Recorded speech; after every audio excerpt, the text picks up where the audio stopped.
এই সরকার স্থল বন্দর দিয়ে সুতা নিয়ে আসতো, বাংলাদেশ সরকার সেটা বন্ধ করে দিয়েছে। বাপের বটার কোনো কাজ হয়েছে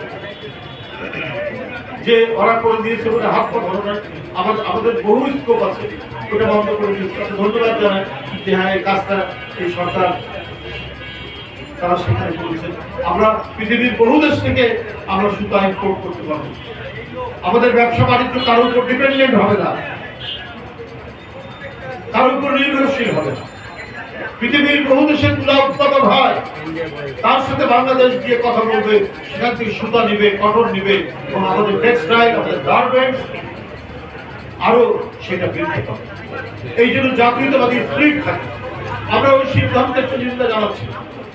আপনি আমাদের 35% ট্যাক্স ট্যারিফ অ্যালাউন্স করেছেন যে ট্রেড ব্যালেন্স করার জন্য। বাংলাদেশ 25টা বোয়িং বিমান কিনবে, ভালো কথা।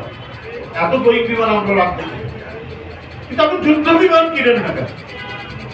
আমার সার্বভৌমত্বের উপর তো অনেক সময় চ্যালেঞ্জ হয় নানা দিক থেকে।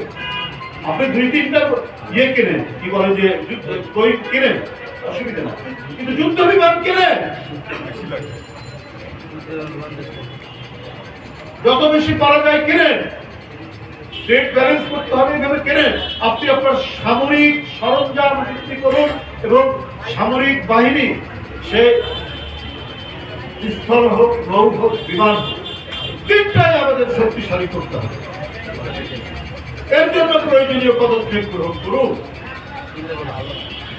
আমরা একটা শক্তিশালী জাতি হতে চাই, আমরা নত জানি জাতি হতে চাই না।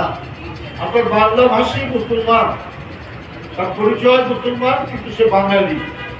তো পশ্চিম বাংলা, এদিকে ত্রিপুরা, এখানেও প্রচুর বাঙালি বাস করে এবং মুসলিম ধর্মের অনুসারী প্রচুর বাঙালি আছে। আমরা যেমন বাঙালি, কিন্তু আমরা আমাদের জাতীয়তার পরিচয় আমরা বাংলাদেশী, আমাদের ভাষা বাংলা।